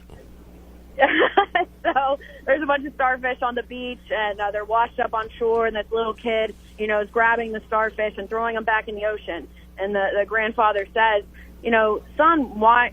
You're not going to be able to save. There's thousands of starfish on the beach. You're not going to be able to save every one. And he says, you're not going to make a difference. And the son threw one back in the ocean. He said, well, it made a difference for that one. Yeah, exactly, man. Yeah. Amen. And that's what it's all about, too. That's why it is really just living by, if we can just inspire just one, man. Like one of my favorite things to happen, probably honestly one of the best birthday gifts I've ever had was this last birthday that I had. I had two people call. I don't know them from Adam. They listen to the show or whatever. My number is out there or whatever for this exact reason. But anyway, called and said, this person needs a place to stay or whatever it was. And we got, that day, forces together, one helping the other. We're able to get two people all, a bed and treatment somewhere. So it was awesome. Right. Yeah. Good stuff, man. Yeah. So I saw the photo with Dr. Drew. You got to tell us about that and everything, but let's start wherever you want to start from the beginning. Who's Allie Rouge? So I'm actually born and raised in Tampa, Florida. So it's so funny, you bring up kind of like the stigma of like Florida and treatment, and people say Florida is the problem, this and that. Well, this is my home, so I get like very offended when people say things like that. I was born and raised here, actually third generation. My dad and my grandma are from Tampa as well.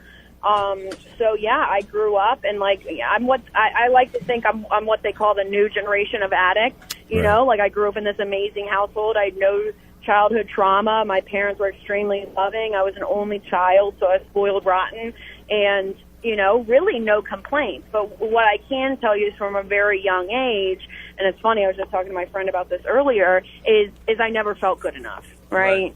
I was too fat, I was too ugly, I wasn't cool enough, I wasn't funny enough, whatever the case was, no matter who I was around, I just never was enough. Right. And so it's almost this like cliche story. When I was 13 years old, I was bullied in middle school and picked on, and I got caught up with the bad kids in school. And I remember I had my first drink. We were passing around a bottle of Bacardi 151. We're smoking weed out of a pencil sharpener that we made. Yeah. And we stole one of our mom's like Capri cigarettes, those long. Oh, yeah, man. Fancy. Yeah. You should have seen Disty. Hey, Allie, Disty Simpson is in the studio with me, man. A good friend of mine here in Oklahoma City. He does amazing things, too. But his face when you said Bacardi 151, he was like, oh, God. Should I triggered some memories. I know. Yeah. I was bringing myself back to the moment I could picture, and we're passing around. And the whole thing is we thought we were so cool. Right, exactly.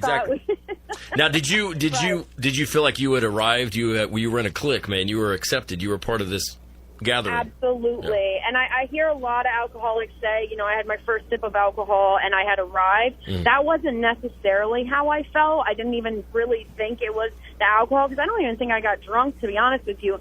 But it was the first time in my life where I felt pretty enough. I felt accepted. I felt cool. I felt, all those things I had been missing. Exactly. Yeah. It's the social lubricant, man. Mm-hmm. Exactly. Like me, I'm the story of the social drinker turned, survival drinker, man. Towards the end, I couldn't go without it. So, but it's just interesting to hear that, and I love it that every story is different. But when you peel all the layers of the onion, when you get to all that crap out of the way, the why is always sort of the same, right? Absolutely, Yeah, right. Yeah. So that's what I say too. We all struggle with the self-esteem and the insecurities and low self-worth, and that's why my whole thing. And I know you guys have heard it before. Like the opposite of addiction is connection. And so a lot, especially working with a lot of these kids that are coming off. I say kids, but a lot of these kids coming off the street, they just need to be loved. Right. That's it. They need to be loved and accepted into recovery. Yeah. You know? Yeah. No, you're totally right. At the end of it all. We just want to be loved, accepted, whatever it was, whatever the trauma that you went through. And let me ask you that, did you experience like trauma as you were growing up, or because that's one, of course, trauma is different to everybody else. So, and that's what's funny. So, and I've learned, I always said, if I was ever asked that question, absolutely not. I had no trauma growing up. Everything was great and perfect and beautiful or whatever. But so trauma for me is when I would come home with straight A's and my mom would look at me and say, well, why didn't you get A pluses? Wow. Not saying I'm proud of you. Spilling orange soda on mom's white carpet and her screaming as if like somebody just died. Right. Things like that. And I did have two parents that were very hardworking. So they worked a lot and I was alone a lot. And I was raised on fast food and that's just the way life was. So I guess I was really left to fend for myself for a long time. So there are different types of trauma. There's emotional trauma, right? So absolutely, it's just different for everybody. And I could see the direct connection there with, sort of you're not doing it right. It's not up to par. You're not good enough. And then when it travels along and goes, when you're meeting everybody at 13, here we are. I am good enough because we're doing the same thing. Right, absolutely. Yeah. So what was it like through high school and everything, too? I mean, were you off she goes partying? So high school, I always say it was like before I crossed the line into addiction, but I lived this double life. So I was able to live a double life where I could still impress mommy and daddy and do really well in school. And then by nighttime, I was, snorting cocaine and out at college house parties and all this kind of stuff. But then I would wake up in the morning and go to school and be mom and daddy's little princess and, do it all over again. Nobody knew, did they? No, not in the beginning. Nope. I was very good at hiding it. And, like I said, literally live this double life. Wow. Yeah. What was it? How did they find out? How did it all come around? How did Ali Rouge's rock bottom come around?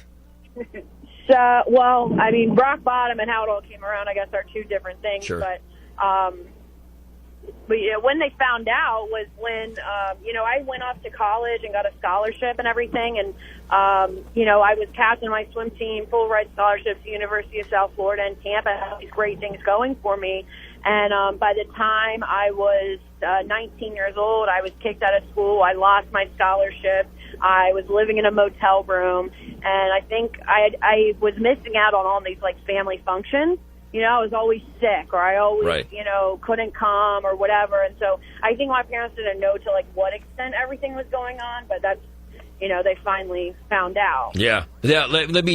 So being an athlete in college and still, were you still inactive? Obviously, still an active addiction. How did you balance all that out? How did it? Because when you said that, I was like, somebody's in that spot right now. Mm-hmm. Absolutely. Yeah. And my athleticism really excelled in high school, and that's when I was on the swim team, and I was supposed to swim and do water polo in college, and that transition from high school to college is when my addiction really took off. I was introduced to pain pills. I became physically dependent. I got the freedom that I had never experienced before because my parents were pretty strict. Right. And the sports just went out the window. Right. As soon as I was introduced to opiates, it was my drug of choice, everything else was over. Nothing else mattered.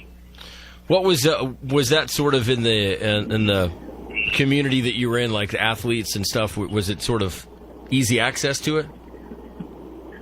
It's weird, at least with swimming, because each sport is kind of a little bit different. Mm-hmm. But with swimming, it really wasn't. So again, here I was, like, feeling guilt and shame because I would show up to swim practice high. Right. You know, or drunk or whatever, and that was like a huge no-no. It was frowned upon. So again, feeding into my core issues that, see, I don't fit in, I'm not good enough, even these people don't like me, you know. Exactly. Yeah. Man, you just made me remember, you know, doing air shifts and stuff, you know, being on the air, either extremely hungover and where I knew I smelled like a distillery, man, or having, you know, I'll do a happy hour and only have a few, and then I have an air shift later, and then being too drunk to even be, you know, like, oh no, man. Yeah. What was it? So after you know, you're living in a hotel and stuff, how did they come get you? Did you have an intervention? I think they did probably set up an intervention, but I just never showed up. So finally, it's a joke with my friends. You got to imagine, I'm 19, 20 years old, and I'm living in this motel room with a Jamaican drug dealer who I thought was the love of my life, and only because he sold dope. And my parents called me, and they kept trying to get me to come home, and I told them, no, I can't, blah, blah, blah. And they said, okay, we don't know what's going on, but we set up this treatment center for you, and if you don't go, we're shutting off your cell phone. And I was such an entitled, spoiled brat that I was like, no, please, anything but my cell phone. Yeah, no, not the phone. Yeah. Is that because, would you feel like, because that's a lifeline to your drugs, man, your cell phone, there's other, That's exactly what it was. That's what I am always impressed with people who, like, sell their phones and sell their cars when in active addiction, because, like, I needed those to get around. Right. Yeah. That's right. And I got any story that starts that I was living with a Jamaican drug dealer in a hotel is like that. Yeah, like Jamaican flag tattoos all over his face and everything. Oh man! He ended up getting deported. He's back in Jamaica now. Yeah. I showed up at her motel one day and took him. Well, really? They did. Yeah. So does this? You know, and I don't. If you can tell me to go kick rocks if I'm crossing any lines or whatever. But so as far as relationships go, was it sort of same guy with a different name kind of deal? Whoever would accept you at the time, you felt? Yeah, pretty much. And to be honest, I'm an open book, so you guys feel free to ask anything. But yeah, that's what it was in the beginning. And then, to be honest, then it came whoever I could get money from, and whoever had what I wanted. That's basically it. You know, there wasn't even one. There was many. You know? Right. And so did you ever get to where? Yeah, and I want you to talk on. Did your family do like tough love? Did you get just kind of disconnected from them, or? So, yeah, I would say in the beginning, because throughout the course of 4 years, I went in and out of recovery. So I would get sober for 60, 90 days, start to feel better, and then say, well, I can do it one more time, and then boom, I'm off on another run. So as the years went on, the tougher the love came. And that's actually, when you asked about rock bottom, that's my rock bottom, is I had pushed away every single person I loved and cared about. I mean, they wanted nothing to do with me. And actually, my dad didn't even talk to me until I got 6 months sober, because he said, what's going to be different this time? Right. It's I mean, they were ready. My mom asked me if I wanted to be buried or cremated. I mean, they were like, they had given up, you know? Yeah. Disty is in studio with me. This is Ali Rouge calling in from Florida, but Disty just said it's like the boy that cried wolf. Yeah. Oh, yeah. What is it going to be this time? I'll change, but with no intention to change. Yeah. Exactly. Yeah, I often say that I was really good at intention, but my execution fell short often. And kind of like, you know, you said that when you lived in the hotel after you were kicked out of college and everything, that family events and whatnot that you wouldn't come to, you made me think of when I would not go to them sometimes, or you know, like drink before, or what time is it? Like, okay, it's your nephew's birthday party. Are they going to do it like 5 o'clock at night? Because I can drink, and then are you going to, you know, you paid all bases around. And I always say I couldn't keep a date book or a calendar really to save my life, but I could fit in time to drink. Oh yeah, which is insane. Yes, definitely. Right. Yeah, insane. Well, you know, we're going to take a quick break, and on the other side, we'll talk about how it was sort of when, you're rock bottom, and when you realize that something's got to change. And as we say, the only thing, you know, nothing changes if nothing changes. So it's Ali Rouge joining us on Rise Above Radio. She is in Florida. This is Mac. That's Disty. You can chime in too. Join the conversation, 405-478-1520. Also on Facebook Live at KOKC Radio. We're back after this.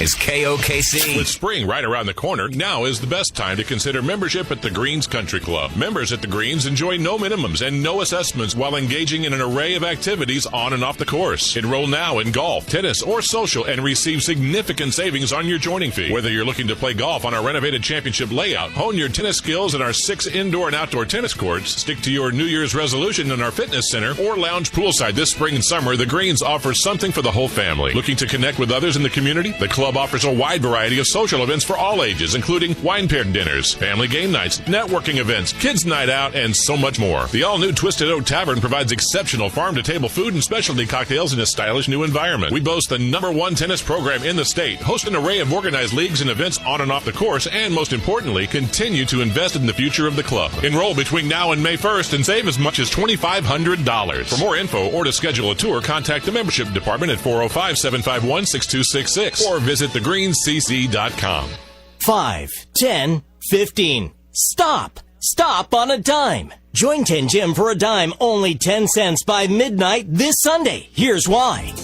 Easy online enrollment at 10gym.com for a dime, only 10 cents. Memberships guaranteed to never go up. Non-intimidating. Friendly members and staff. No judgments. Free guests. Cardio with private TVs, treadmills, ellipticals, rowers, bikes, free Zumba, yoga, boot camp, core stretch, free weight, and functional training areas. Woo! Free tanning, Wi-Fi, saunas, and available childcare. Clean, convenient 10 Gym locations open 24 hours. And 10 Gym's basic 10 cents down, $10 month to month, no contract. Here's the catch. To get this offer, you must join 10 Gym by midnight this Sunday. Join 10 Gym or 10gym.com for a dime, only 10 cents, then $10 a month, no contract, ends midnight this Sunday. Since the beginning of the HIV epidemic, over 4,500 Oklahomans have died due to AIDS complications. Despite medical advances, HIV is still not a thing of the past. Every 30 hours, an Oklahoman is diagnosed with HIV. Nearly half are younger than 30. HIV testing is recommended for adults at least once as part of your health exam and every 3 months for those at higher risk. To learn more or to find a free HIV test near you, visit OKAIDSCareFund.com. Hi. My name's Ken, and I own Good Start Packaging in Bedford, New Hampshire. With my Spark Cash Card from Capital One, I earn unlimited 2% cash back on all my business purchases. And last year, that added up to $36,000 in cash back. That's right, $36,000. Thanks to that, I was able to offer health care to my employees. The Spark Cash Card did a lot for my business. Imagine what it could do for yours. What's in your wallet? Real Capital One customers paid for real stories. Credit approval required. Talk Radio's new generation, 1520 KOKC. You're listening to Rise Above Radio. Follow the show at Rise Above KOKC. Be a part of Rise Above Radio at 405-478-1520 and 1-866-530-5662. It's time to rise above. All right, welcome back into the show. I'm Mac. Disty Simpson joins me in the studio. Disty, good friend of mine here in Oklahoma City. Also on the phone, we have Allie Rouge. Allie is calling in from Florida. She's the Regional Director of Community Relations at Legacy Healing Center. Also, you do the Business Development Executive Treatment. You're plugged into a lot of stuff. Did you ever think that you'd be this busy in recovery, my friend? Never in my life. Right. Yeah. What was it like when people would mention recovery? Did you just go, it's not for me, or I don't have a problem? I just didn't know. To me, I just didn't think it was like when they talked about recovery, it was like talking about unicorns. You know what I mean? Right. Like I just didn't even think it was possible. Like that's a mythical thing. Yeah. You know? Hey, I want to tell you real fast on our Facebook Live. Somebody, we have a couple of comments. Brandy is on there. You can follow it. It's Rise Above Radio with Mac Mullings. It's MacMullings. Also on KOKC Radio. But Brandy says, you sound just like me, Allie. You're enough, and thank you for helping others. You're a godsend. She says acceptance is hard to come by, and that she is a month and a half clean off crack and a month clean off meth. And I didn't know, I didn't know what rock bottom was until I was looking up at it. So that's amazing. That's what the show is all about, man. And don't give up, Brandy, because I'll just be honest, and that's something I always have to talk about is my first 6 months, I still wanted to get high. Right. But what happened was I kept putting one foot in front of the other, and I kept doing the next right thing. And now here I am 5 years later. Right. You know? Nice. Going to meetings when you didn't want to, you still did it. Oh, my God. I wanted nothing to do with the 12 steps. I wanted nothing to do with meetings. I wanted nothing to do with a sponsor, you know, and I ended up doing all of those things. Right. So the way it was explained to me is I did what I wanted for 24 years, and now it's time to do what I needed to do. Man, that's awesome. As you're saying that, I'm just thinking about now that you actually are in that, you know, I don't would say the industry of recovery, but you're doing it now and helping other people, you know, from the depths, from broken, busted, not to be trusted, to on the other side of it. It's great. So you, what was your rock bottom? So we talked about your family disconnect, like you had no one left. Everybody pretty much was like, we're done until you figure it out. How did you figure it out? How did that all come around? So, again, it was totally God intervened. It was nothing of my doing. Right. So, again, I'm living in a motel room with now a Haitian gentleman and his girlfriend. And, same situation, whatever. And I ended up owing him. I had like a $500 a day dope habit. I ended up owing him $1,000, which I don't even know how that's possible. Right. And he kicked me out. He's like, you need to get out of here. And so, long story short, my friend ended up driving 3 hours to pick me up on the side of the road. Shout out to Natasha. She loves when I talk about her. But she brought me to a detox, and I had 2 black eyes. I had scabs all over my face. I was wearing a zebra tank top with blood all down the front of my shirt with cheetah leggings, and I was missing my toenails. And I thought I looked good. Right, yeah, right. I thought I looked great. You know, my friend Natasha said I smelled like urine too, but I don't remember that part. Right. So, where good friends tell you the truth. Yep. That's right. That's Yeah. right. They hold me accountable. Right. So I ended up going to this detox. They took one look at me and they said, "You can't be here. You need to go to the hospital." So I go to the hospital. I had been up for days or weeks, just shooting coke and just doing what we do. And I finally crashed, and I woke up in the morning with all these abscesses all over my body, all over my face. And the doctors come in, and they said, you have MRSA, which is a potentially deadly staph infection. Yeah. They said it's in your blood. It could potentially kill you, and even if it doesn't kill you, you're probably going to go blind because I had the infection right in my eyebrow. Wow, man. And they said you need to call someone to come be here for you. And so, call your family because we don't know if you're going to make it. And so, again, I have to remember this moment. I can take myself back even 5 years later. I looked down at the phone, and I remember thinking, there's not one person that would pick up my phone call right now. Yeah. And that, for me, so is this internal rock bottom, because in the past, I've been Narcan, I've overdosed, I've lived under a bridge, I've lived in my car, I've been all of those things that what we consider rock bottom, and still continue to use. So I never understood. I'm like, I think for me, rock bottom's death. But what ended up happening was it was this internal thing, where I guess spiritually, physically, and mentally, it just all lined up to be my rock bottom. Right. Yeah, Leanne Ledoux that joined us in the first hour, she said, and you were making me think, she said it was a spiritual death is what eventually she knows now what had to happen. Yeah.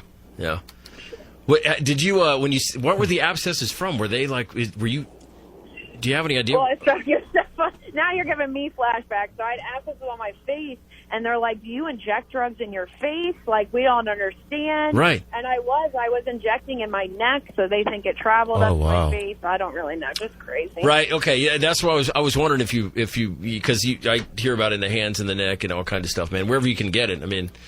But, that's where I was at. Yeah, and that's a good example of what people you would never do that, but it's the hijacking of when you're driven by that. So, man, when you're in the middle of it, you do things. Look, I one time tried to get into where I knew there was alcohol. I tried to basically use an Allen wrench. It was the only thing I had in my car, and I would try to get inside a house. And then I'm like, what the hell am I doing? Right. Yeah, it's insane. All right, so after obviously the MRSA scare and everything like that, man, where do we go from there? So I was in the hospital for 6 days, and again, and I always had heard that term surrender. And I'm sure, people talk about all the time, you just have to surrender. You have to align your will with God's, and I didn't know what any of that meant, you know? Right. So I was in the hospital for 6 days on IV antibiotics. Thankfully, everything cleared up. And again, divine intervention, whatever. And then this man shows up, who actually ended up being a really important person in my life, showed up, and he hugged me, and he held me, and he said, everything's going to be okay. Are you ready to go to treatment? And now, I didn't want to go to treatment. I had been to treatment 9 times prior. You know, I didn't think treatment wasn't going to help me. And for some reason, I just said, okay. Right? Right, I didn't fight it. And that, to me, that's what surrender means, to cease fighting anything or anyone. So I got in the car with him, and I showed up at treatment, and they said, go to group, and I said, okay. And they said, meet with your therapist, and I said, okay. And again, not because I wanted to do any of those things, because I didn't. I just really dragged my body until my mind eventually followed. Right. I love that when you said, just saying okay. Yeah. Yeah. Right. How did you end up with Dr. Drew? So what's really interesting now, I can get really deep about it. I'm a huge believer in manifestation and law of attraction, things like that. Also, my father passed away unexpectedly when I had about 18 months sober. Sorry to So all of these things are going on, grief, and I was working in the treatment field, and I saw one of my coworkers on the news. And I remember thinking, oh, my gosh, that's something I want to do. I want to speak nationally, and spread hope. And that's part of also what I do is to raise community awareness. Yeah, to kind of break the stigma, because I did come from a good household, and I did come from a good neighborhood, and still look at all the things that I've been through, and I ended up putting myself in. So, I almost manifested that I want to speak to people on a national level. And I had a friend who was a producer on the Dr. Oz show, and they said, we're going to do a segment on Adderall addiction. Do you know a college student who suffered from addiction and wants to tell her story? And they said, absolutely, we have the perfect girl for you. Please call Allie Rouge.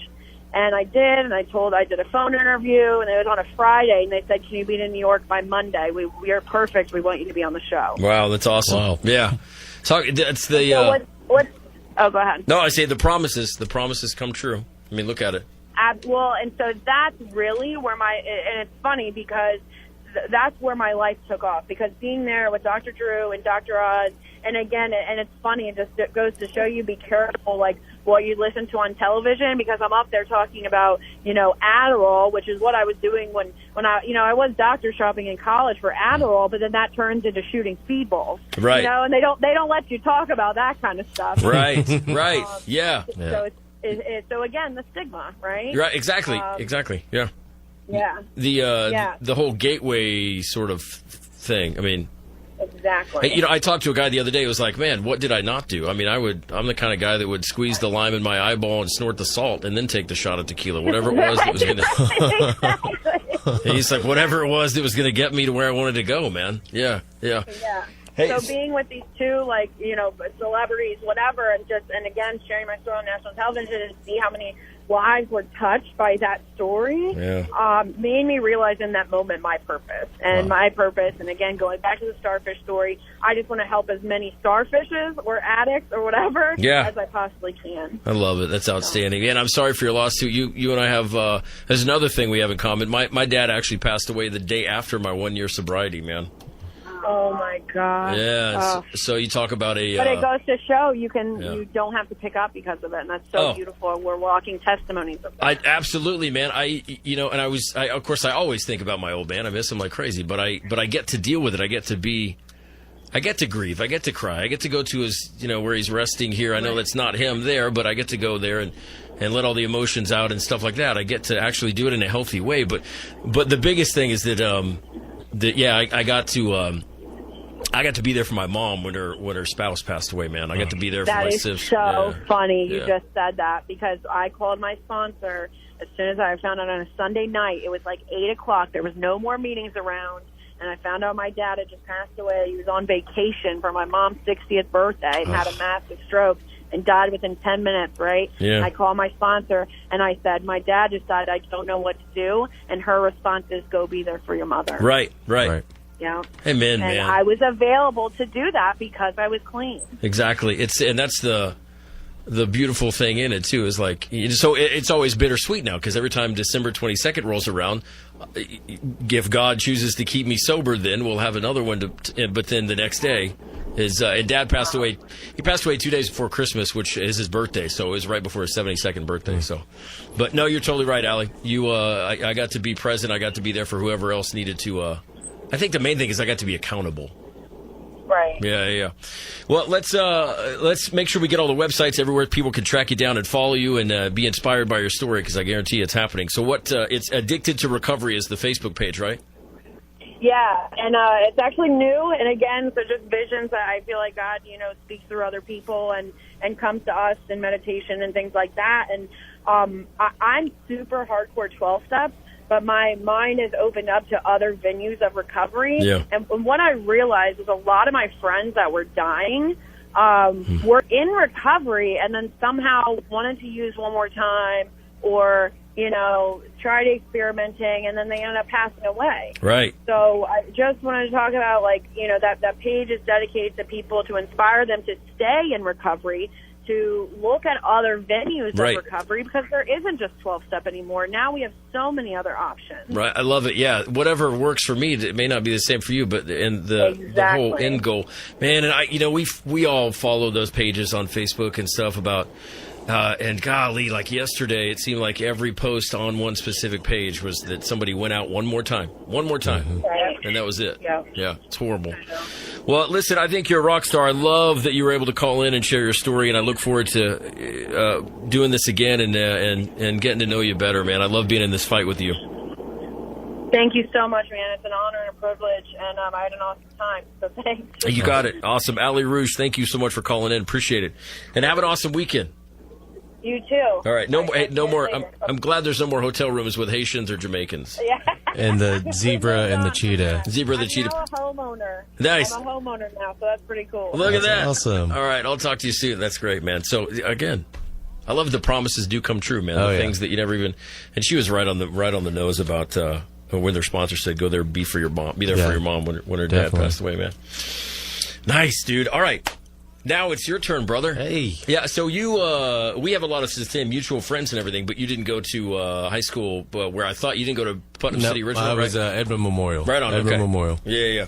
And so where did this is Disty Simpson I'm talking to, by the way, who's an amazing chef, dude. I don't know if I could, can some of that by osmosis, can I get some of that talent? I'll send some your way. It's insane, man. But yeah, how did it all, what's your story, man? Man, what's my story? Well, I guess my story is I'm kind of engulfed right now. I'm just, it's a pleasure being here. Thank you very much. Man, absolutely. I love listening to other people's stories because it helps me understand that I'm doing the right thing in my life. Yeah, true. My biggest vice, I guess was the bottle, but in a sense is pretty much whatever I could get my hands on. Now in my steps, yesterday I just had a pretty good moment in life. I had 14 months and nice, man. Had a great moment yesterday. I was kind of joking with everything going on with the new medical marijuana laws and different things. I'm like, well, I had my own 420 yesterday. Nice. So, hey, listen, we gotta. Oh, dude, there you go. That's the live studio audience to give you. That's great. Now, 14 months, did you even think that was, I know for me, 14 hours, I would be offended if somebody said, try not to drink for 14 hours. Well, I tried this not drinking thing years ago, and it was like with some buddies, and it was like 30 days. Right. And I was like, I'm not drinking, but I was doing other things. Right. Okay. Yeah. And so I kind of walked a walk in a sense before, but I never was committed to change. Right. I was just saying, hey, I'm not drinking. And I was always playing and toying around with the whole thing. Yeah. But, a couple of years ago, it was kind of the same for me. The place I was, where I was working, I was pretty knee deep into always being around it. And it was every day I was thinking about, Right. you know, what am I going to do today not to drink? Right. So, you know, man, it was pretty tough, you know, and I had no idea. I knew I wanted to change the things I was doing, but I wasn't really acting into the sense of, you know, actually committing to a change. Man, I remember being anxious about, like you said, trying to do things to occupy my time. Yeah. Like going to a movie by myself and then, oh crap, the movie's out. Now what do I do? Oh, yeah. You know what I mean? You try to just plan ahead for things. And it's so insane to talk about or someone to understand. It's not familiar. But for months, for me, I couldn't even figure out how to, like, go out. Yeah. Like, I wasn't sure how to not be able to just go out and just be settled in my own skin. Yeah. You know, but I had no idea how much I enjoyed bowling. Yeah, and, right. Yeah. Certain things, you know, that my wife and I go out and do.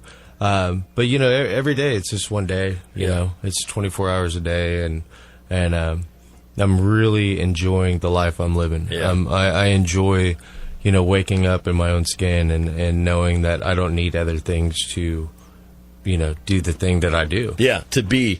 And speaking of things that you do, man, you do a lot of stuff. But Fill My Basket is man, what an amazing you know, it's It is amazing. It's an amazing thing that that I was able to wake up, see a video, and be inspired. And you know, being on the show, just hearing you say, you know, it just takes one person to inspire. You know, and you know, we shoot video because we think the same thing. You know, if we can inspire one person, right. Just to be the, you know, our hashtag, we say it's be the change, keep the change. Yeah, right. Because anytime we go and buy groceries, you know, we walk up, buy groceries, walk away.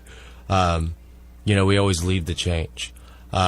We do that as a kind of a memento of, you know, here's a piece. Yeah, and, right. You know, you can do this. Yeah, you know? yeah. Even if it's just with a few dollars left over. You know, we always video and we look back on the video, and it's really cool because when we walk away, we don't know, you know, what's going on. And when we look back in video, man, there's been some crazy times where we look back and we watch that person pay for the next person. Really? That pays for the next person. Oh, and it's just like those good acts are just that ripple effect. Yeah, exactly. And what you're talking about, you go to supermarkets and grocery stores and you set up your stuff and you find out the right time to kind of go. We usually go we always go on Sundays, right. Mid-afternoon. You know, we try to catch people off guard. You know, and on Sundays too, a lot of people are out and about. Sure, yeah. A lot of people are doing things, and most of the time, people are so busy with ending their week, they don't even realize that we've bought groceries and walked away. You know. And Sundays is kind of the day, you know, they say it's the day of rest, and it's a great day for us to get out there and do our gestures, you know? Yeah. I noticed that you got the logo, the Fill My Basket. What are the website? You got a Facebook page? Oh, yeah, website we're on Facebook. You can find us there, or you can find us at www.fillmybasket.org. We have our website there. We have affiliates. We have a video that's actually on social media that's streaming the world. It's at like 32.7 million views. I love that, man. Yeah.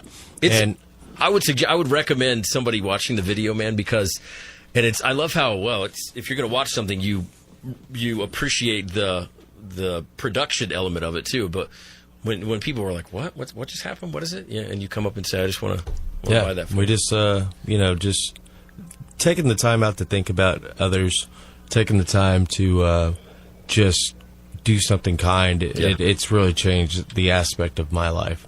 Having the opportunity to be, you know, I want to tell you a funny story.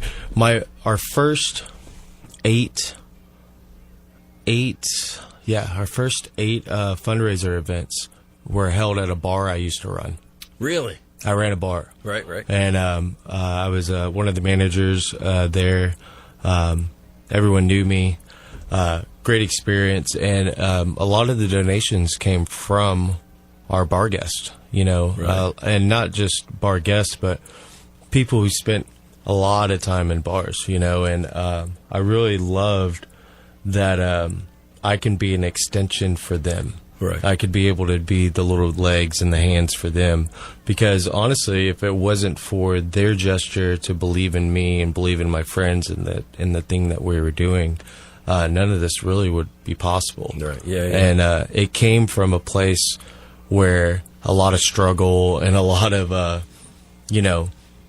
things are that you wouldn't normally assume that there's a lot of love in that place. Right. I mean, you're totally right. Dude, Yeah, there's a lot of love there. And it was just crazy. Sometimes I look back and think about, the patrons that really set this forth for us. It came from a place where, they weren't able to do those things. That's what they would tell me. Yeah. Like, we're not able to go. And I'm like, no, you can. But they were so wrapped up in what their daily is. Right. That, I always think about, these fundraiser events. Now we're completely generated from, we do things all around our community, multiple restaurants. But that one video that is generated, we get donations from all over the world. Wow, nice. I was going to say, well, speaking of, the KOKC Radio is our Facebook page, and the video originates from Rise Above Radio. If you just look it up, Rise Above Radio with Mac Mullings, that'll be it. We start it there, and then we share it out. And so it's shared, and people, check in from the UK or South Africa or wherever it is. But that's another example of the trickle effect, man. Oh, yeah, that trickle effect. Go ahead. And doing... If you do good things or bad things, there's always a trickle effect. Yeah. Exactly. And it's just so much better.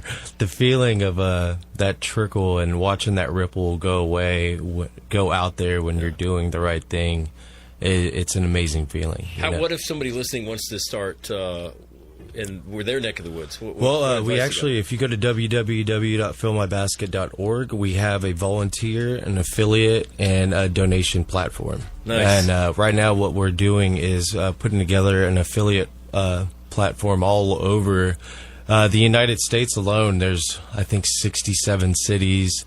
I know we have 7 to 8 countries. Right. There's a radio station in Singapore, and Casey Kasem's son is the lead there. The And jock. Yeah. And he and his team they're on Gold Radio, and they actually went and filled baskets in Singapore, China. Really? Yeah. And they tagged us to go, man, we watched this crazy video. And I follow them now, all the way in China. I follow their little radio show that they have. They're the morning show there. I think they're like Gold 98.9 out in China. Singapore. Yeah. Hey, Kevin Dwayne says, thanks, Disty. We love Kevin Dwayne. Hey, I love KD. Hey, Brandy says... The one that stayed. Yeah, exactly. I love that his tagline on any kind of communication you get from him is the KD that stayed, not the cupcake. Right, anyway, we'll move on. Brandy wants to know what video. Where can they find that video? Okay, so on the video, if you are on Facebook and go to Fill My Basket on Facebook, it's pinned to the top of the page. So roll your finger up a couple times. It's the first video you'll see. It's also from Upworthy, and then also on our website there's a video, the same video it's plugged into the background. So it's the video that you'll see there. You know what else I love on this thing, man? Is on the Facebook Live, people are talking to each other. Oh yeah. It's so choice, man. Dude, I was going through it, reading the comments, even talking, that I was about 70%. I'm at 1% right now. Right. Yeah. And, even checking out our speakers, their pages, and hitting that like button, it's really awesome because that keep going back to it, but that trickle effect is amazing. It's all a competition against addiction. Yes. And I know we see, I'm sure you do, I don't want to speak for you, but I see it all the time, is that this competitive between each other, and how you hear one cross the other, and it's like, man, it's not my deal. But there's some shady stuff, like what do you call it, wolves in sheep's clothing, still out there, man. But don't be that way. Just be the. Here's a funny story, random story, because we got a couple minutes left till the show's over.